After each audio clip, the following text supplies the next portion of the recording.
Hi guys, welcome to Survivopedia. My name is Jason Salyer. This morning I'm going to work on a couple different things. 3 times a week, Monday, Wednesday, Friday, I try to get a workout in. And I'm doing it first thing in the morning and knocking it out, so because at the end of the day, when everything's going on in a chaotic life, it's hard to get those things in. So I'm making it a priority and knocking it out first thing. But I'm trying to kill more than one bird with this stone. So what I'm going to be doing is I'm going to be, tracking my route on my GPS. I think it's about a mile to the top of the mountain and about a mile back down, but I'm going to track it on the GPS to confirm that. And I'm also going to be taking my pace count. I'm having these little stones in my hand, and every time that I walk 100 paces, counting just my left foot, every time my left foot strikes the ground, I'm going to take one of these. Every time I get to 100, I'm going to take one of these stones and transfer it into the other hand. And once I've filled this hand with 10 stones, I know that I've walked 1,000 paces. And once that happens, I'll take another small stone and I'll put it in my right pocket. And at the end of that, I'll have a total of all the paces that I've taken. There's lots of different ways to do this. Lots of different ways to do it. You can do it over a much shorter distance. You can measure out 100 feet and you can count your paces between A and B. And then you can, extrapolate that out to further distances. But I think I'm gonna get a pretty accurate measurement doing it this way, as long as I can keep track of my count. This is my friend Maggie, by the way. She's gonna come along. There's an electric fence right here that she can't cross with her collar on. She's not even wearing the collar, but she thinks she is. So she thinks if she walks across the wire, she'll get shocked. But if I carry her across to right about here, she's in the free and she can roam. 4, 5, 6. Come on, Maggie.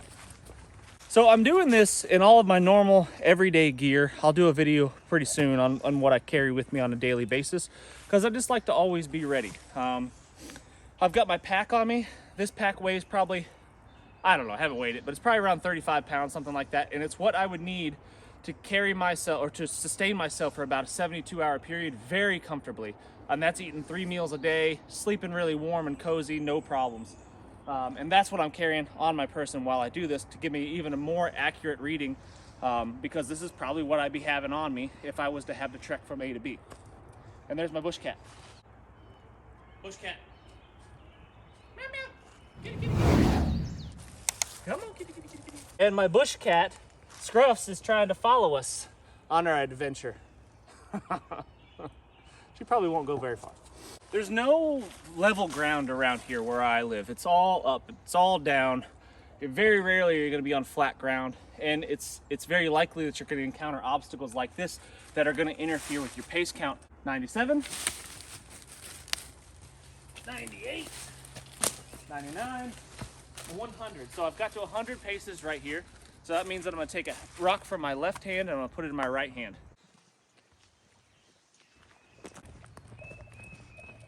I find it difficult to keep my pace count. I have to stop every so often and kind of refresh my memory on where I'm at, but I'm at 400 paces right now and I'm pretty sure that's accurate.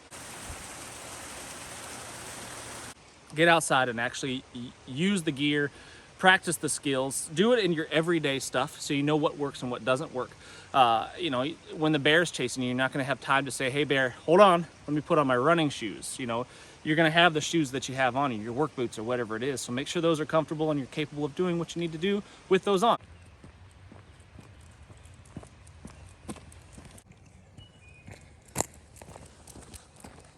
I'm hoping by doing it this way that it's gonna give me one number that I have to remember, right?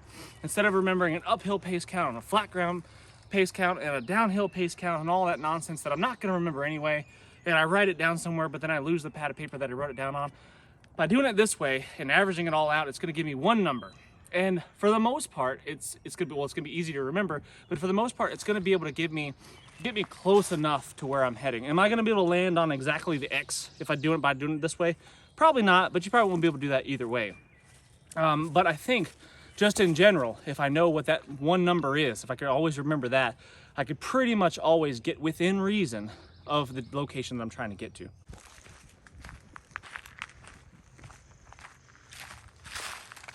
So here's 10 rocks that I've transitioned from my left hand to my right hand. That tells me that I have walked 1,000 paces, and I'm gonna drop one rock into my right pocket. Top of the mountain, 1,000 and 135 paces, I think.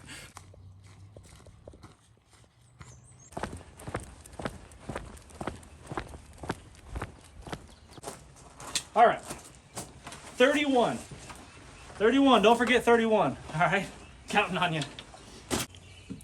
All right, 1,000, 2,000, 100, plus my 31 that I counted. So 2,131 paces equals 2 miles.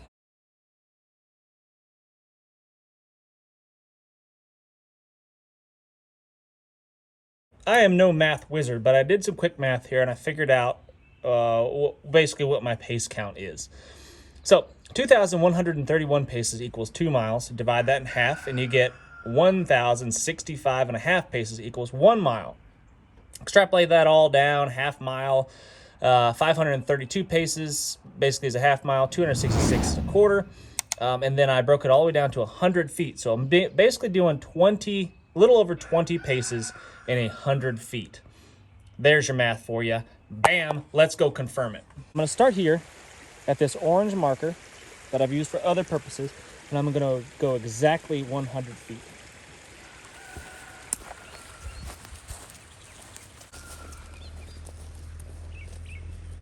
All right, there's the end of my mark right here at the wheel. I will start here, and I will walk back to my orange marker, which is right there, making sure that my first step is with my right foot, because I'm only going to be counting the left, and it should be spot on 20 when I get right there.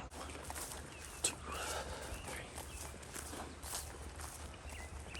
I'm off about a half a pace, give or take. So that's okay. I think that's within tolerance. Over a really, really vast distance, that might make up some difference, but this was on flat ground, just my test, but it's pretty dang close. But what I'll do is I'll retest this. Maybe I miscounted on my walk, I don't know. So what I'll do is I'll retest it multiple times in different places, and I'll see if I get the same results. And that will give me a pretty accurate number, and then I'll just have that one number, 20, whatever it is. 20, if that ends up being my number, 20 paces is 100 feet, and then I can extrapolate that out to whatever distance I want, or I can convert it over to the metric system if you believe in that nonsense. All zeros and ones and tens and hundreds. Ugh, gross. Nothing ever good was ever built using the metric system. But anyway, hey guys, thanks so much for watching. I really do appreciate it. Make sure you hit that thumbs up. Leave us a comment. Tell me what you think. Tell me I'm crazy. Tell me this method will never work. I don't care, as long as you leave a comment. And then get out and try it for yourself and see how it works for you. Anyway, thanks guys. See ya.